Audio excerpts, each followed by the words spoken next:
The Devil of Hell's Kitchen is back. Following on from the Defenders, we focus on part-time vigilante Matt Murdock as he struggles to stop the Kingpin's crime wave. There's a lot to unpack from the show's ending, and throughout this video I'll be discussing Season 3 in full detail. There will be heavy spoilers, and I highly recommend that you check out the season before watching this video. But with that out the way, I'm Deffinition, and I ruin the show so you don't have to.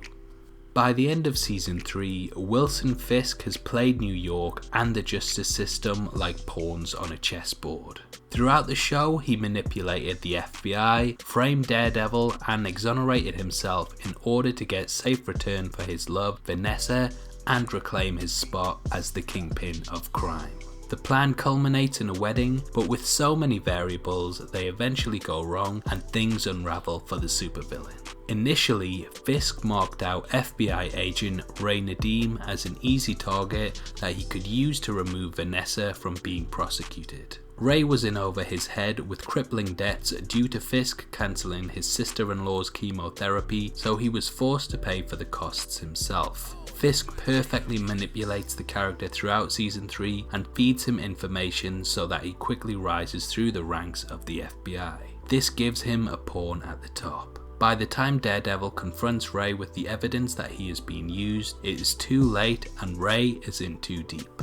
Nadeem realizes that he must atone for what he's done after Agent Benjamin Poindexter, dressed as Daredevil, attacks Clinton Church in an effort to kill Karen Page. Poindexter is an orphan sociopath with incredible aim. He appeases Fisk throughout the season by masquerading as Daredevil and framing him for crime so that the city views him as a public menace. When Nadeem begins working with Foggy and Matt, they build a case against the Kingpin, but this fails when the crime lord threatens the jury and Ray is put in the firing line. The hit is ordered by Vanessa, and this comes into play in the final battle. Similar to how Daredevil revealed the truth to Nadeem, he does so with Poindexter. Daredevil informs him that Julie in fact didn't break off contact with him, and instead Fisk had her murdered. This drives Poindexter into a rage and he uncovers Julie's body before driving it to the Fisk wedding to exact his revenge. The Fisk wedding is ruined, and deservedly so.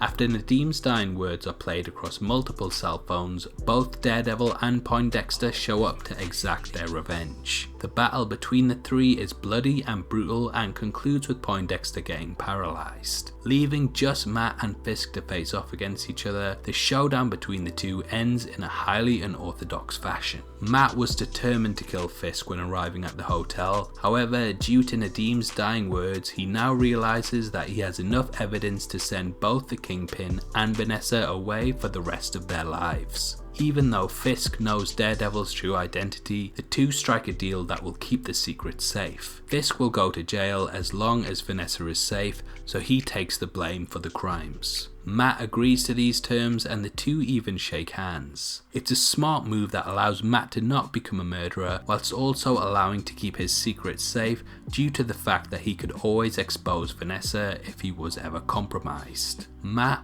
Foggy and Karen celebrate, but there's one final stinger that comes in the form of Poindexter. Fans of the comics will of course come to the realization that the character Poindexter is Bullseye, a mainstay in Daredevil's rogue gallery. This identity is confirmed when we can see a bullseye reflected in the character's iris in the show's closing scene. It should be noted that this is a nod to the comic story in which Bullseye was paralysed after a battle with Daredevil. The character had his bones laced with adamantium in order to make him invincible, but whether or not this will happen in the show remains to be seen, but it's a nice Easter egg for fans of the villain. How the show will proceed at this point is unknown, but I would definitely like to see Bullseye show up once more. Though it's becoming a slight broken record, it would be great to see Elektra resurrected and then killed by the villain. This would really pit Matt Murdock against Bullseye, and I'd love to see the showdown between the two in the 4th season.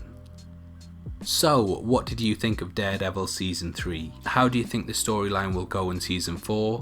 And how would you rank this one against the other Netflix Marvel series? Comment below and let me know, and if you enjoyed this video then make sure you check out my breakdown of the ending of The Haunting of Hill House, which will be linked at the end of this video. This is a channel for people who are super into superheroes, so if that's the kind of thing you like, hit subscribe. Thanks again for taking the time to watch this. I've been Deffinition, you've been the best, and I'll see you next time.